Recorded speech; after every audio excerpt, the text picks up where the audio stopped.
At the Home Depot, get up to 15% off all installed carpet projects for a limited time. Featuring brands like LifeProof, LifeProof with PetProof technology, Home Decorators Collection, and Traffic Master. Take your pick of carpet built for real life and designed for real comfort. Plus, with installation starting as low as 49 cents per square foot and a free measure to get you started, we'll handle the hard parts for you. Offer valid July 16th, 2026 through August 2nd, 2026. Exclusions apply. For licenses, see homedepot.com/license numbers. This episode is brought to you by Google Chrome. You think you know a browser, but Gemini and Chrome? That's new. It can help you with practically anything on the web, like restoring a vintage motorcycle from a 50-page restoration blog, or finally break down that long article you've had open for weeks. Gemini and Chrome is here for it. Ready to make anything online make sense? There's no place like Chrome. Check responses, setup required, compatibility and availability varies, 18+. Paze Checkout is offered by your banks and credit unions. So when you shop online at participating merchants, your cards appear in one place. Paze. It checks out. Activation required. See paze.com to learn more. Terms and conditions apply.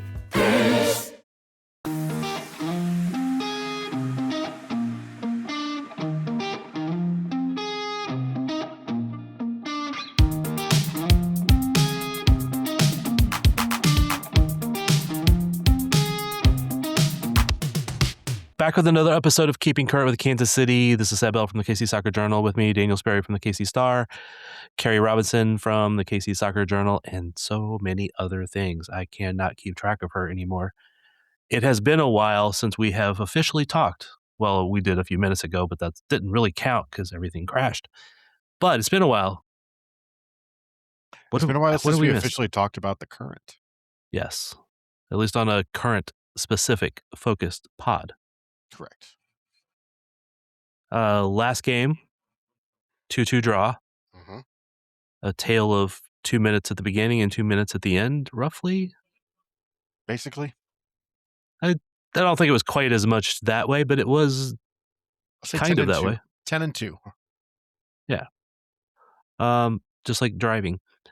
Carrie, you were there, weren't you? I was. Did you enjoy it? For the most part, until probably the very end. The crashing in there at the end?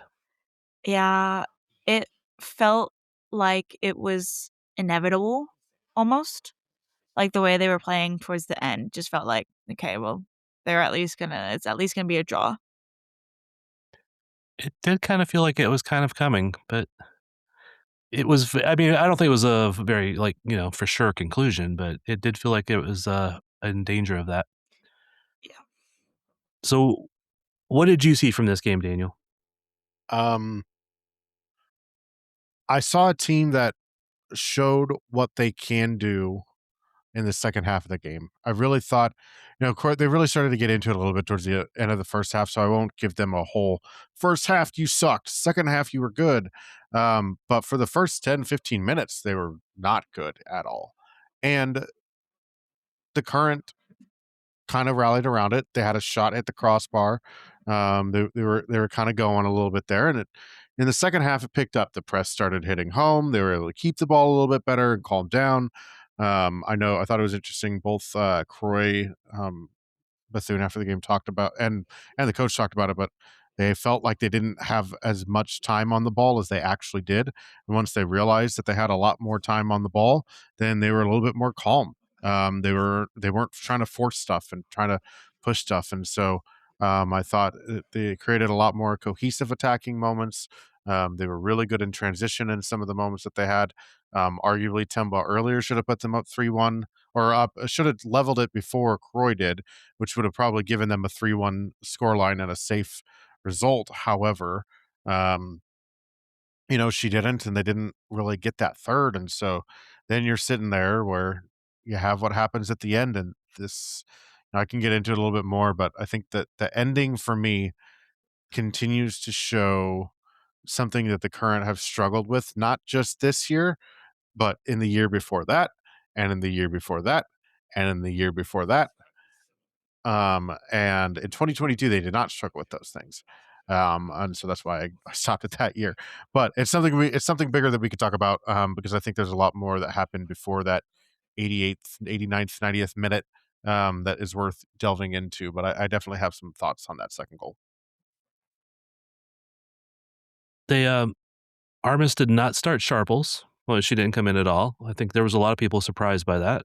Yeah, and none of us thought to ask about it, which is frustrating because I had thought in my head that I was going to ask about it, and I never did. So Yeah. Well, I kind of planned on asking about it today, but then didn't make it there. So maybe on the next one.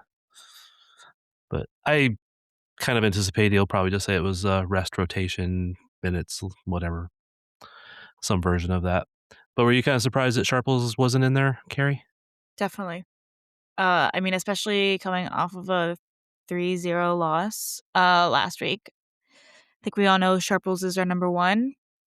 So kind of just like seeing that was a head scratcher.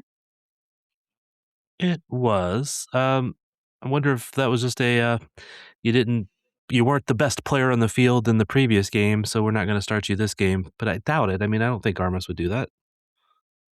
No, not whenever Kayla is the rock that she's been. Yeah.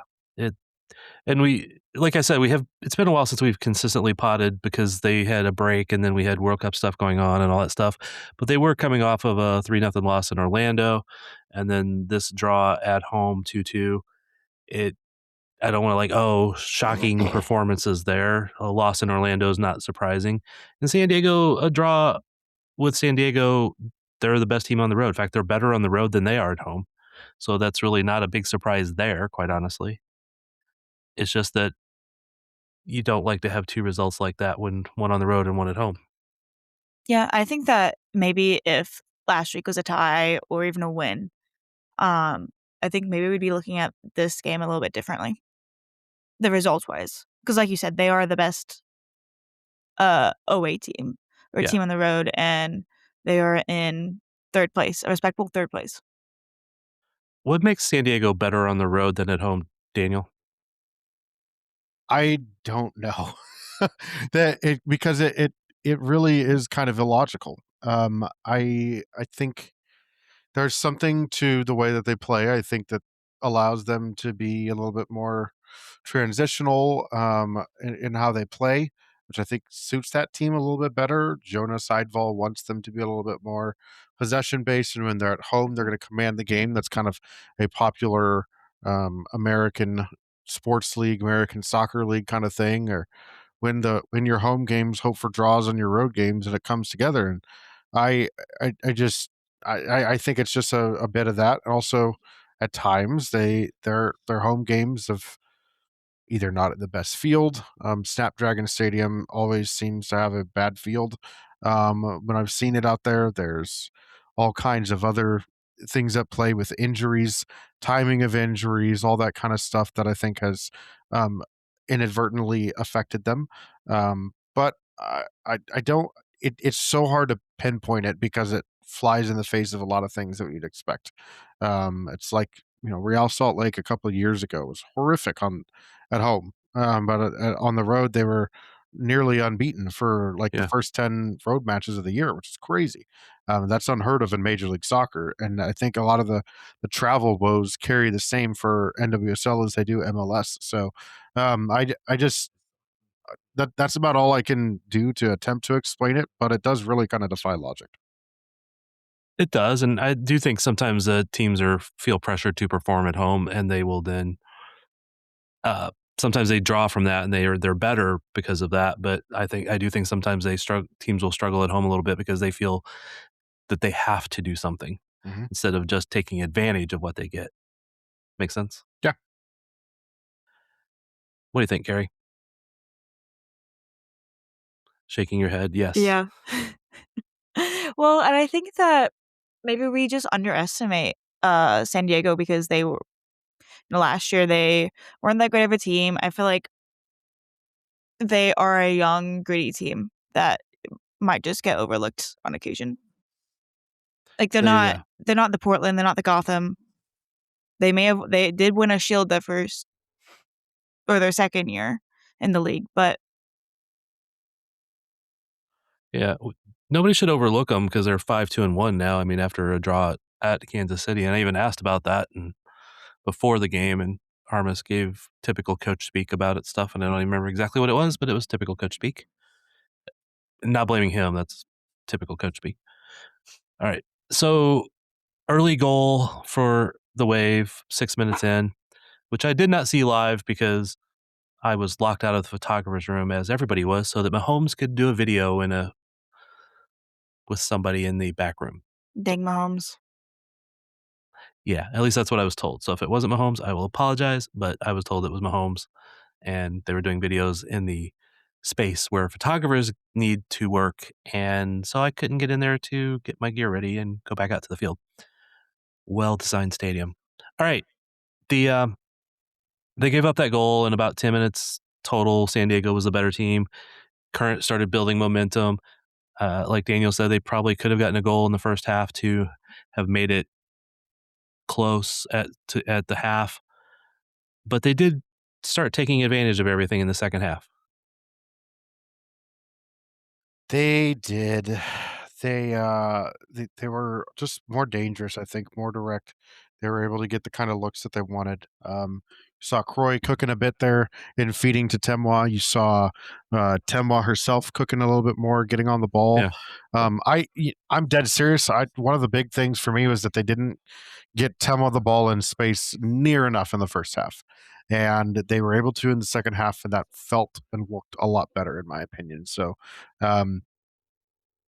also, I don't mean this as disrespect to Debinha, but both the current looked better without her on the field, and in that second half, I think she came off In the trying to find it. 60th. Yeah, she came off right, but they scored the goal from within. She came off in the 60th, right before Chawinga scored that goal. And the space that Bethune plays Chawinga into is a place that would have been occupied by Debinha.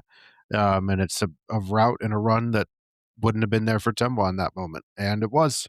And because they brought on a little bit of a different striker that wouldn't occupy that space. And lo and behold, Temois was not pinched out wide to the touchline. She was in and around the goal and scored her goal. Probably could have scored more. And that to me is kind of an interesting thing to watch. But I felt that the Current finally got back to their game in the second half, and found the right.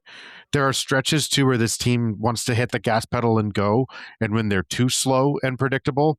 And in the second half, they found the perfect balance of that finally. And I would like to see more of that balance throughout it, because I think this is a team that can be more patient, a little bit more possession based in the final third when they get there, and not always going gung ho to goal. But that balance is incredibly important, and I think they struck the right note on that in the second half. We've seen, so with going back to what you're talking about with Debinha, with after her injury and we'd freed up that space, we saw the Current perform a little bit more to our liking, a little bit better. They were getting more wins. Is this just another case of having too many people of the same type of spot on the field? Yep. Okay. Plain and simple. That's it. I think so. And that's part of the roster build that I think they have not done really well at. We've talked, I don't know how many times, about the roster moves this year and how it messed up this team a lot. But with Debinha out and Vanessa in, and they became a little bit of a different team, a better team, at least for a good chunk of that. And I know you were telling me yesterday about something Vanessa did that you really liked, Carrie. Oh, yes. Vanessa DiBernardo, welcome back. Your shithousing was amazing. All right. Temois scores that goal. They celebrate, they do whatever. Croy runs over to the side to get water, and Vanessa DiBernardo stays on the attacking side, like to the point that she's trying to give Croy enough time to get back in position, that she is pushed by a Wave player back onto the other side. Girl just would not move, and I loved it. And then also she was trying to fight another player. Probably like 10 minutes later. It was great. Welcome back. I think I might have to go watch the replay now and see that part.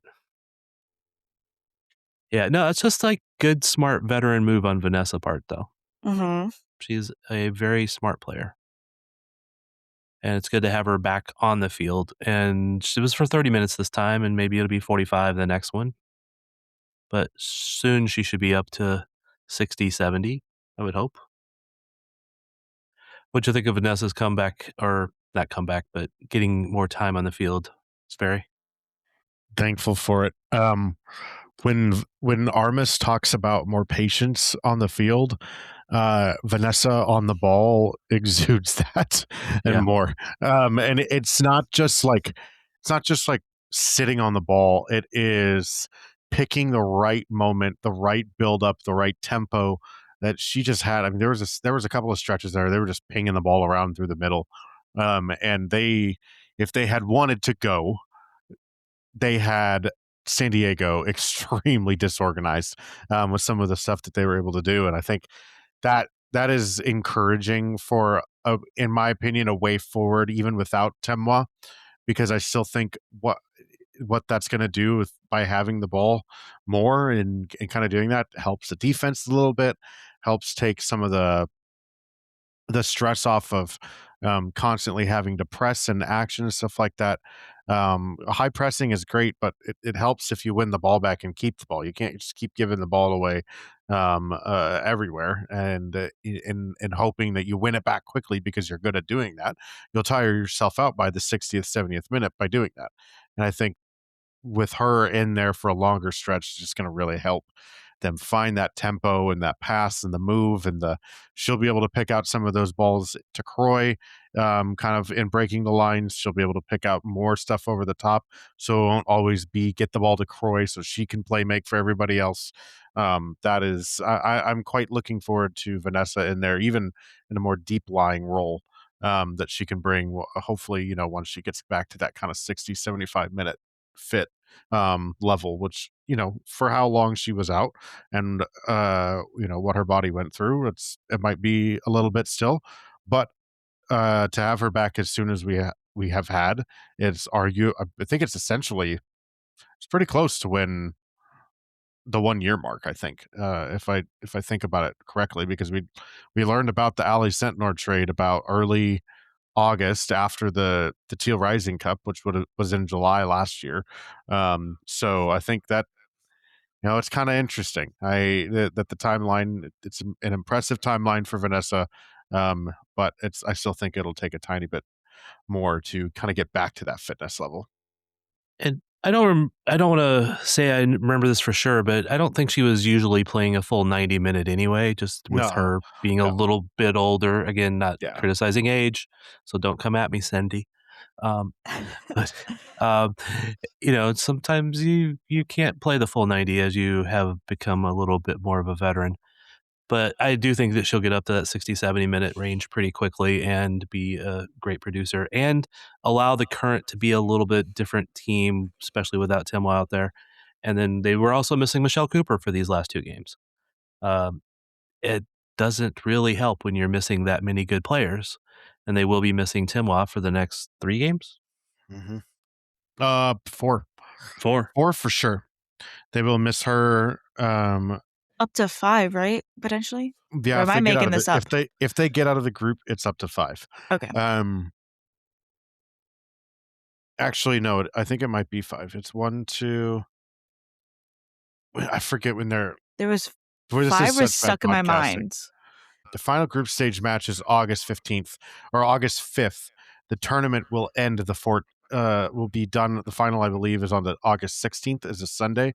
So they would have to make it to the final, which, all due respect to Zambia, the final, or to Malawi, final is probably a little bit out of reach for them. Yes. But for sure, the group stage, her last group stage match is Wednesday, August 5th. That would put her, I think I'd be stunned to see her play in the game against the Dash on August 8th. But if they don't make the final, then I wouldn't be surprised if she's potentially available for that August 14th, given how far they go. Is that against Dash Gotham at home or away? That Dash is away. on the road. Okay, then she doesn't have to play. That's the field she went down in October. That's okay. Stay away. Stay away. Yeah. And the funny thing is, we were all right with the numbers we put out there because I knew she would miss 3. She probably wouldn't play in the 4th game because Yes. and there's a pretty good chance. So she'll definitely miss 3, but probably miss 4, potentially miss 5. So all of us had it right, just in different connotations, context. All right. They will be missing her though, and we've already seen her in training with her national team, and that starts up pretty soon. But how do they handle? Low-key, I think because I was looking at these photos, I think if I was a Mawali player and I was like, I think I'd be starstruck if I was Exotemwa. I think I'd be starstruck now, but like, you have Temwa you know. and Tabitha in there. It's like that's yeah, like you're I'd be freaking training out a next to an or a 2-time NWSL MVP. Whew. Yeah, Tabitha's pretty well storied also though. So Yes. Is there any way to watch these games here easily, legally? great. Not so question. easily, but still legally. Great question that I do not have the answer to. Legally might be the harder one. I know. I just can't promote illegally, Yes. but I'm sure somebody will post a comment somewhere with a link to something. I All would right. watch an Instagram live video of just someone live streaming it from the stands.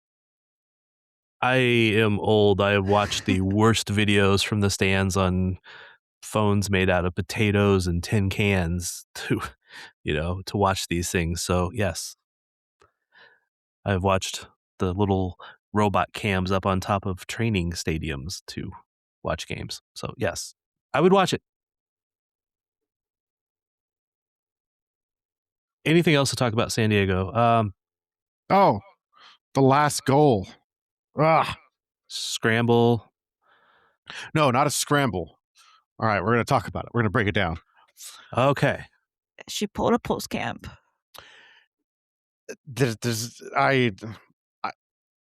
Yes. Okay. Anyways, moving on from this. There are a couple of things I said on Blue Sky about this. One, if Lorena's in goal, it's probably not a goal and we're okay. I don't think that shot gets underneath Lorena in that way. Maybe she chooses to kick save it. Maybe she does get down and stop it. That ball doesn't really squeeze through her in that fashion. Just not a mistake that she would make normally. And if although she has made a few mistakes this year, if she was healthy and playing, it would likely not be a goal. Second, this is a set piece situation. This is not just a run of the mill issue.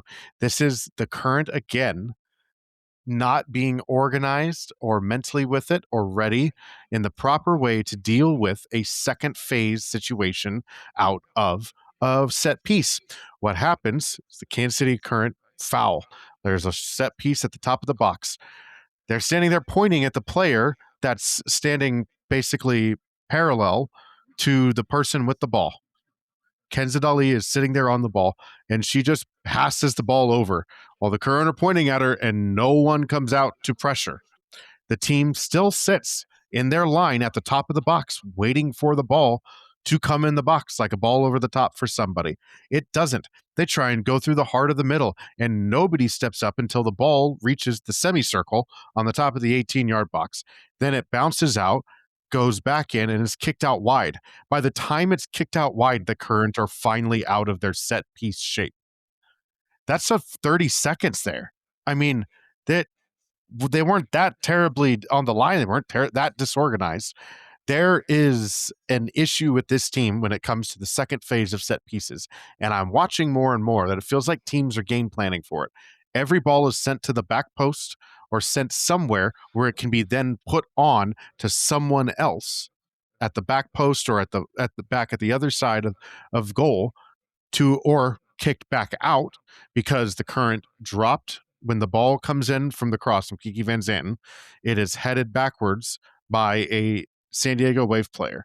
She wasn't like 100% trying to head that on goal. She was flicking it on. It flicks it backwards to 3 players for the San Diego Wave that are completely unmarked at the penalty spot in the box. That right there is the issue that I have with the Kansas City Current and have had for the last 3 years. The Kansas City Current in 2024, they were the second worst team in terms of set piece goals allowed. They allowed 9 set piece goals that season. Through this amount of games, through 15 games this year, the Kansas City Current have allowed 8 set piece goals. That is a problem. And I can guarantee you, not all of them are just cross comes in off the corner and it's headed in immediately. It is the second phase of play. This is something that is not a Armas issue. This is apparently not a Vlaco issue either. Now, if you look back into it, and in 2023, this team was not a great set piece team then. They've removed the set piece coaching duties from goalkeeper coach Lloyd Yaxley that year in favor of some analyticsy person that Camille Ashton put into the coaching staff. It did not work. They conceded a lot of goals that year. They were also towards the bottom of the league in set piece goals conceded in 2023. But in 2024, in 2025, and in 2026, the assistant coaching staff has stayed the exact same, and the problem has stayed the exact same. Somebody has to figure out on that set piece situation the way that they deal with the initial ball. Do they need to switch off from zonal marking like they do? Do they need to get back to man marking and be better about that? They're doing a mix. It seems like at times they're zonal. Seems like at times they're a mix. Find something that works and can clear the whole phase of play, because this is it's the exact same situation that led to the goal that was scored on them by Gotham in the playoffs. It is a set piece into the box, cleared back out, and a ball back in over the top because the Current were sleeping and not getting their lines and getting it cleared. Or the right command or the right trigger was not put in place with their organization on that set piece to where they could clear their lines. So this is like an issue, a constant recurring issue that has not been fixed for 3 years with the Current. And at some point they're going to have to, otherwise when games matter, it's going to continue to be an Achilles heel for them, because teams have started doing it. Teams have started looking for the knock on and the second ball on those crosses into the box, on those set pieces from wide areas, and on corner kicks. And it is a problem that's not getting fixed. My rant's over. Okay, I think you're mostly right. However, the 1 year under Vlaco, the first year under Vlaco, they traded for, was it Sharples in the mid-season? It was Cook and Sharples, yeah. Yeah, and that problem got a lot better. Right, but it was 9 set-piece goals through like the halfway point of the season. Right. Which was horrendous, and they ended up with 9 because they fixed the back line. Right, by adding players. By adding players who were right, but like at some point, it can't just be, there can't be 2 defenders in the world who can deal with a set piece. No, but the 2 defenders who had problems are still there, and they started this last game. They've been there all 4 years. They have. Here's the thing. I'm not saying you're wrong, but it is a mix. Ultimately, it is a mix of personnel and coaching staff, because it is either player decisions and not recognizing where they need to go and doing that in those moments. And it is also the coaching staff for not attempting to fix some of these issues on the fly and try something different, because their marking scheme has been the same most of the year. I am just pointing out that there was 2 different defenders who made it much better 1 year, and then it was not as bad last year. No, I don't remember. I mean, but that was also they conceded 6 of their about half of their goals against came through set pieces. But you conceded 13 goals in 26 games. I'm not going to crush you for being a bad set piece team. Yeah, even then, like 4 or 5 makes sense in a 28, 26, 30 game season. Yeah, I get that, but we're at 8 through 15 games. That's like a set piece goal against every other game. It is. And again, some of those games were very bad games and all this other stuff, so I would have to look up which ones were set piece goals in those games to try to make a judgment call. But again, this game was Ball and Robinson. Previous game, Ball and Sharples. Did they give up a set piece goal in that one? Well, they gave up 3 goals. They probably did. I'm not trying to blame Ball and Robinson, because they have their strengths in other areas, but that is who was there previously when they had to bring in more defenders. and they do have some younger defenders in different places or players in different places. There's a lot of factors to it, so I don't want to crush them on this factor of it yet. And I don't want to say it's a 4-year problem when it's not all the same head coaches and there have been some other issues. So I'm not saying you're wrong. I know you don't trying want to to throw say a it. little. I'll say it. I'm just trying to counteract it a little bit. So, all right. Anything else from this game? I do have a bone to pick with Lola Bonta. Why are you dancing after a tie? Just the little like rowboat thing in front of the Blue Crew. Why are we doing that? It's only for wins. We should not be happy about this tie. Especially the way it happened. Especially last minute. Yeah. If he gave up 2 goals and you came back and tied it up in the last couple minutes, that's a little different story. I still would not allow it. You need to talk to Lowe.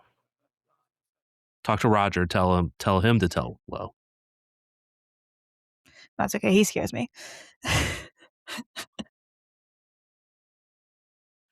I don't think he's going to hurt you. I think Lowe would be more likely to hurt you. She also scares me. Fair enough. I have a bone to pick with her, but from afar.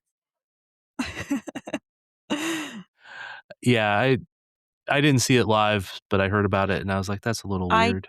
I didn't see it live either, but the Current highlighted it and posted it on socials. And so that's also where I'm having issues.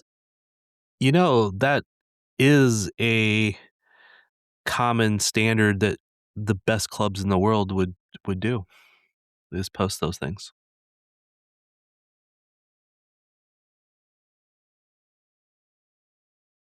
I was giving you a beat there. All right. Moving on. The Current 2 won a championship.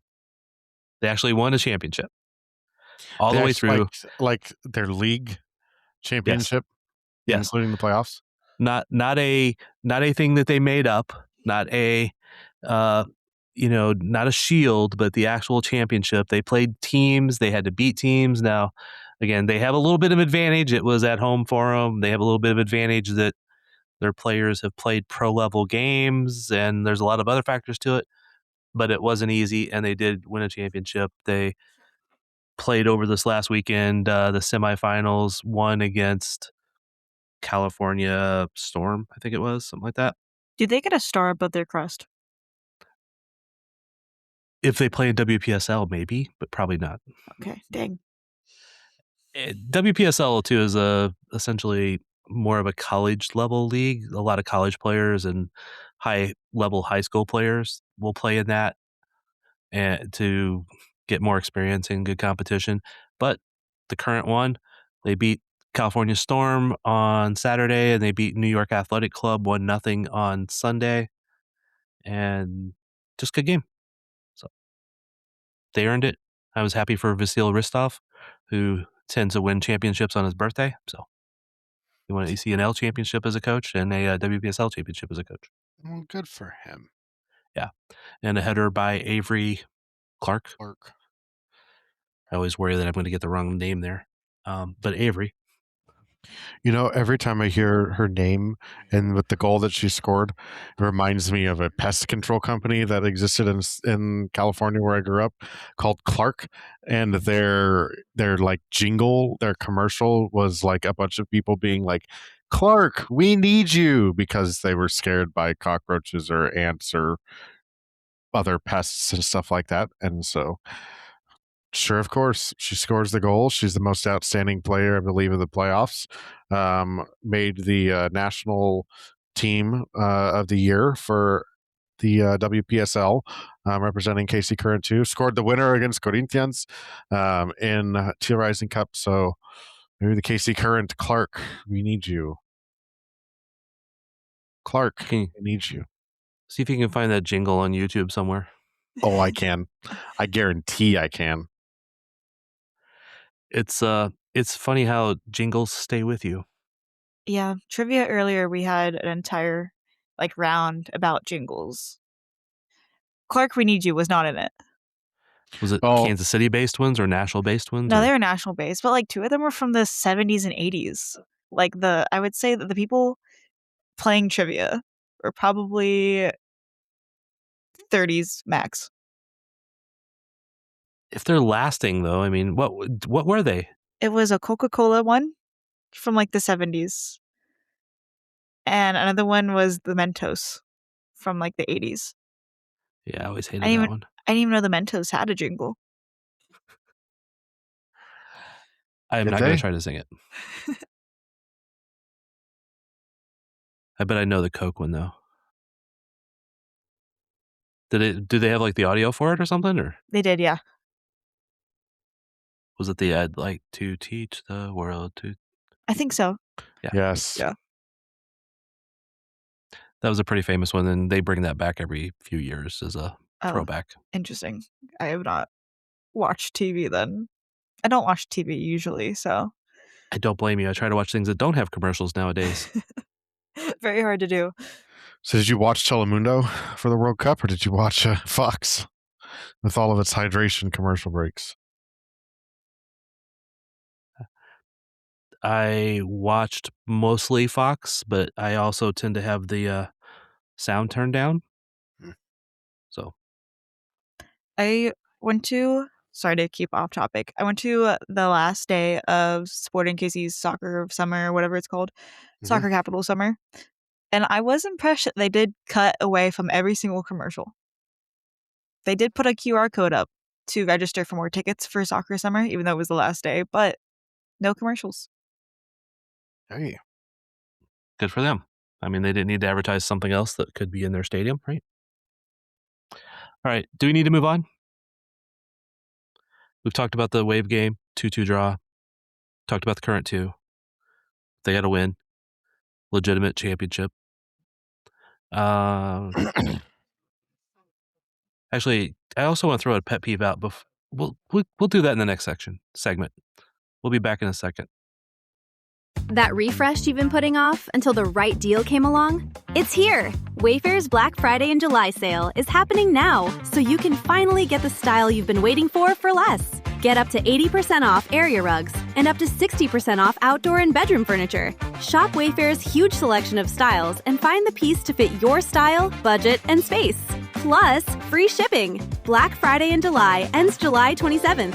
Shop today at wayfair.com. Wayfair, every style, every home. And we're back. That was a long break. Did you guys get refreshed? Did you have some rehydration? We should play a commercial in there. You kept me on edge Yep. whenever you said you have a pet peeve. I'm just trying to decide if I want to save this for the end or just do it now. What do you think? Do it now. Okay, after this. Current go on the road to face Boston.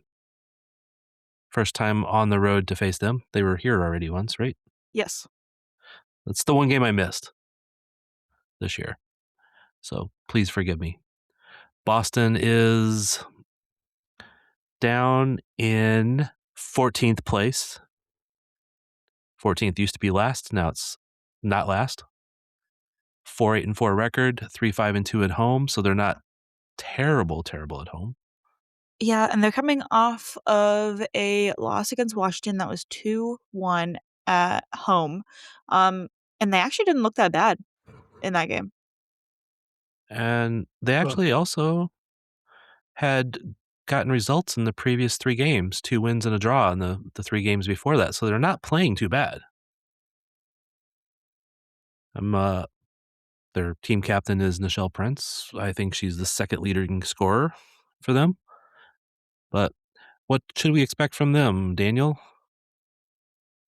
Well, I wouldn't be surprised if we got a game similar to the one that we did before the World Cup break that the NWSL embarked on, the not long enough World Cup break that the NWSL embarked on. I think they're an interesting team. They have gotten better over recent weeks as their results and score lines show. They are extremely physical. They are also a pretty decent organized team, and so the Current are going to have to be very patient in how they try and disorganize them. They were not in the first matchup, which is why they didn't score a ton of goals on them, even though they probably were very well in control of that result the entire way. I didn't really think Boston threatened them in any way, shape, or form. That could be a little bit different, but ultimately, I'm interested to see what Boston does. They added Lily Real too, U.S. Women's National Team fullback, to the mix. Are playing a lot of players out of position to kind of do that. I am not totally sold on that team in general, but it is a bit of a defensive upgrade. And if there is no Chawinga, potentially no Cooper, that may mean no happiness there for a bit. If the Current win this one, I think it's going to be a narrow result like it was last time. Yeah, last game it was a 1-0 with Tim Waugh getting the goal. So I was just double checking myself here, but yeah, Boston is 3-2-5 at home, 1-2-3 on the road. But overall, they had 5 of their losses were their first 5 games. So out of total of 8 losses, 5 of them were in their first 5 games. So they have definitely improved since the start of the season, which is an expansion team type of thing. They had struggled probably getting the identity. They've added players, figured out who is going to be where, and are starting to figure it out. So they're not a pushover at home. At least not appearing to be. What do you expect out of this result, Carrie? I am expecting a tie, I'll be honest. I think that we are going to struggle if Cooper isn't fit to see a field or get much playing time. And without Temwa, I think that it is something that we're going to have to go through to figure out if injuries persist of these two, how they're going to be able to fight through that. Yeah, I halfway expect Michelle to be back, but probably not 90-minute fit, maybe not even 45, but I would expect her to be back. I don't know that for a fact, so this is just speculation on the amount of time from what they had said originally, but I also would not be surprised if she's out for another week. I don't know. Have you heard anything more, Daniel? And because neither one of us made it to training today to watch.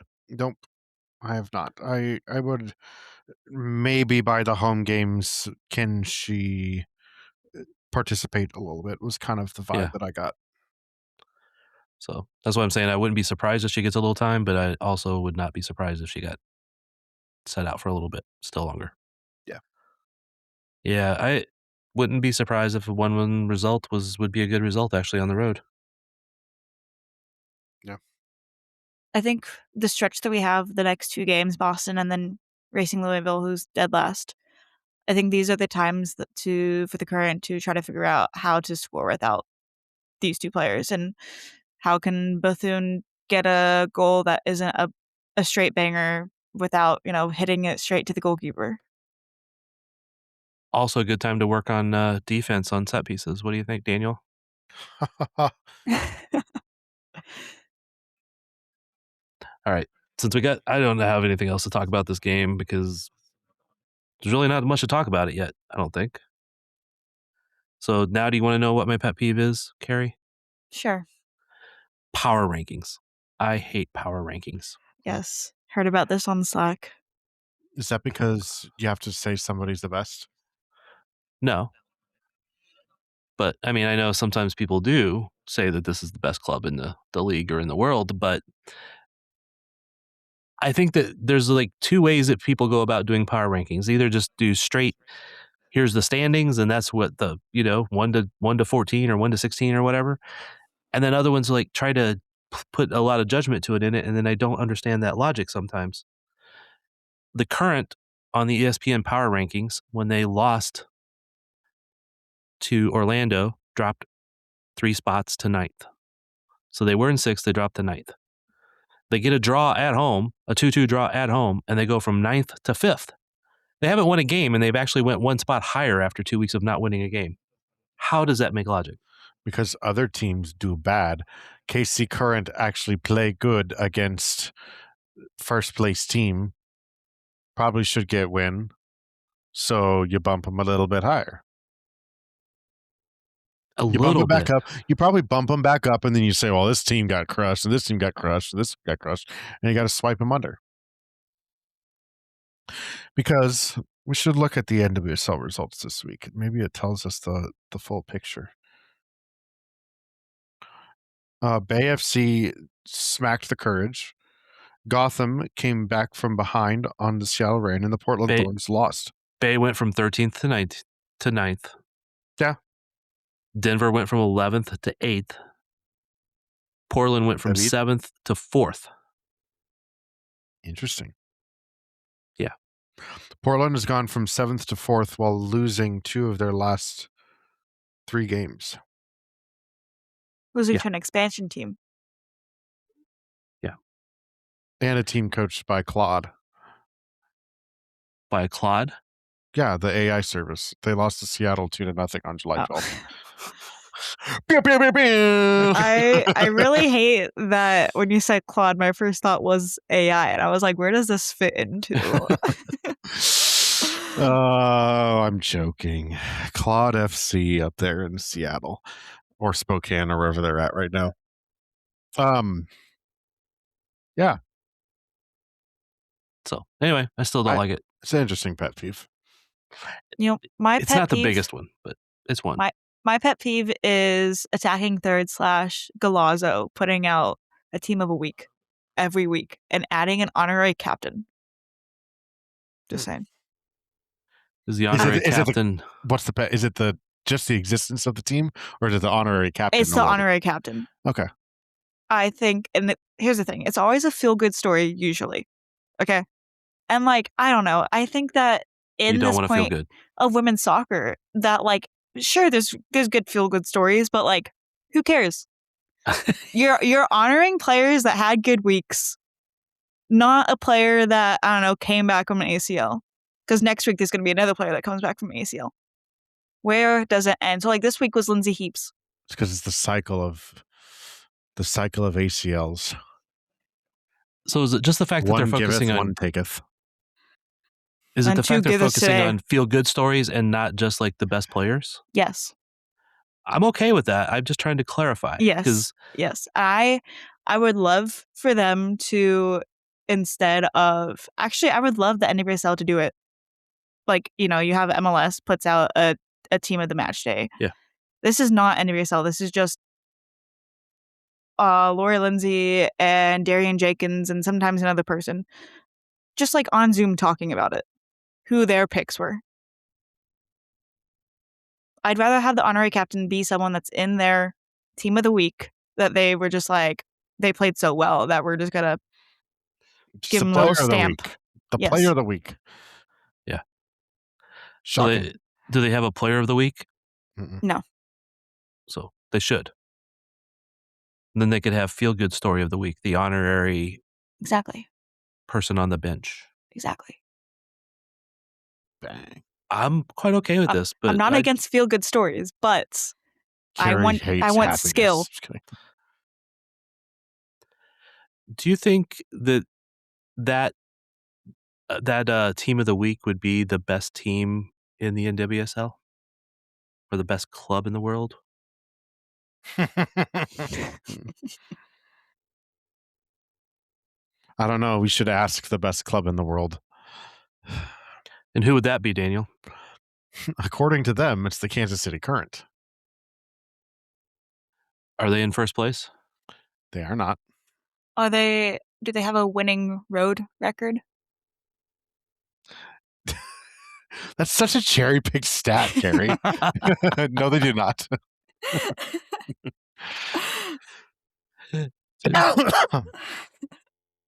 Have they equaled the amount of losses on the road that they did for the last 2 years? Also, yes. No, I mean, again, there's a lot of reasons why the Current have struggled with certain things this year. Mm-hmm. And we have covered them a number of times with losing players, key players, not having people in key positions that's natural for them and all these other things. And yes, there's definitely arguments that it could have been handled better by different coaches or whatever. But again, I as much as I have said many times, it would have not been my pick for coaching. I want to be fair about how we criticize the team.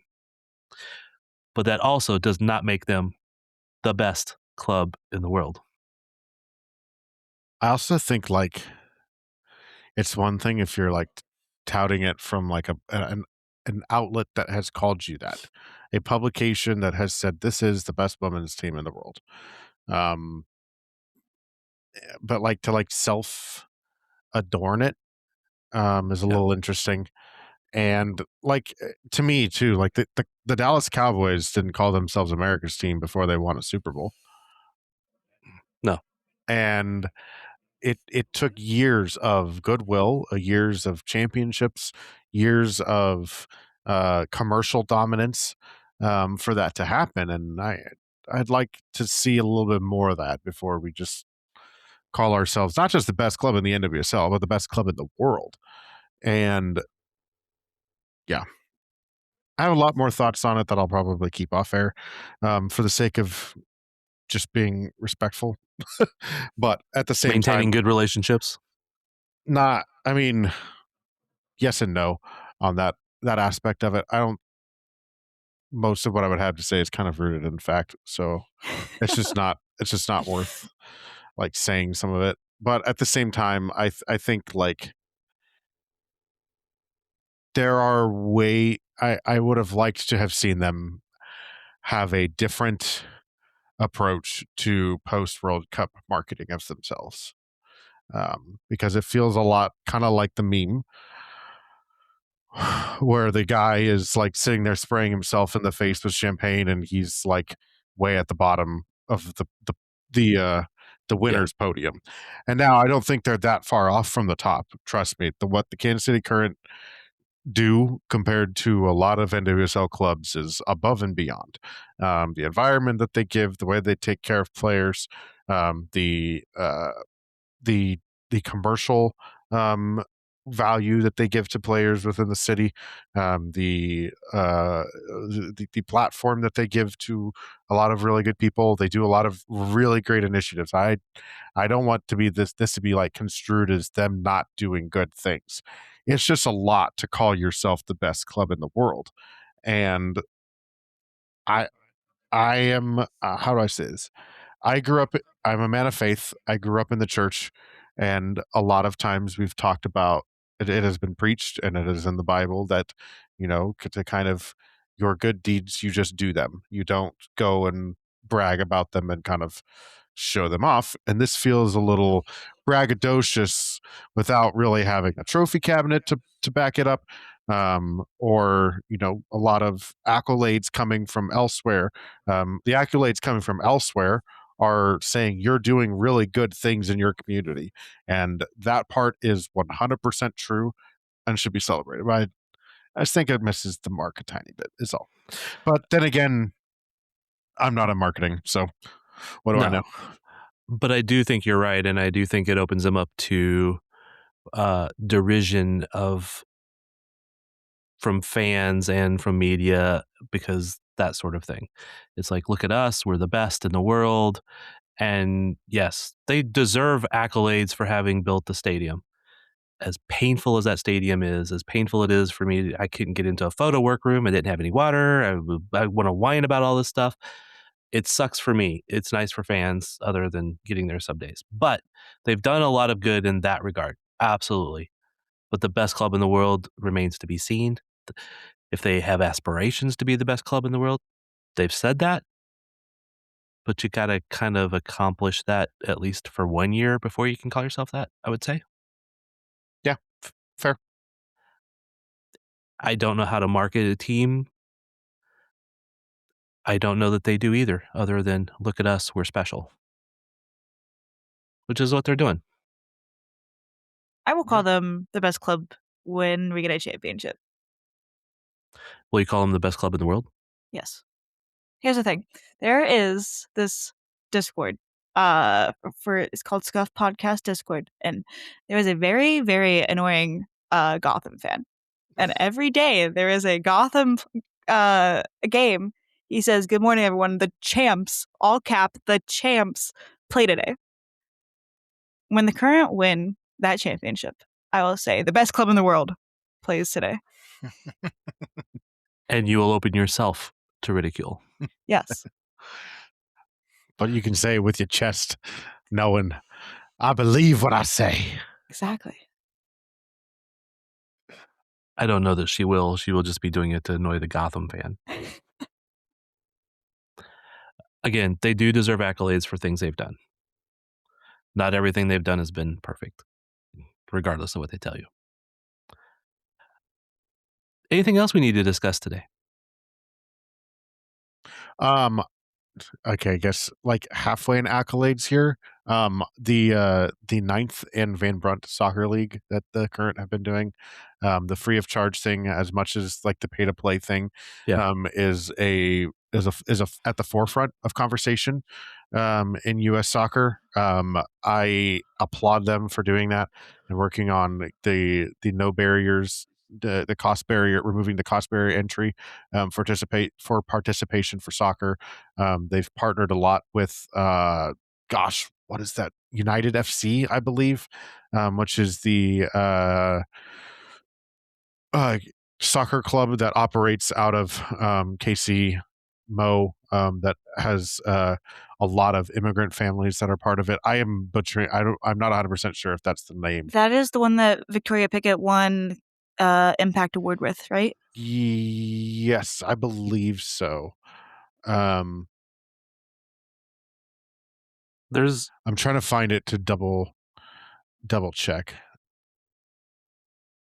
But why there is it is Global FC. There we go. That's correct. Global FC.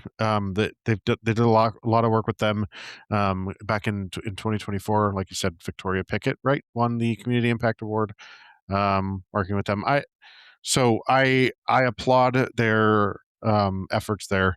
That is something that over the last few weeks I've been really impressed with, especially as, like we said, the cost of soccer and the cost of youth sports has kind of come to the forefront of conversation as to why the U.S. soccer men's national team hasn't won a World Cup.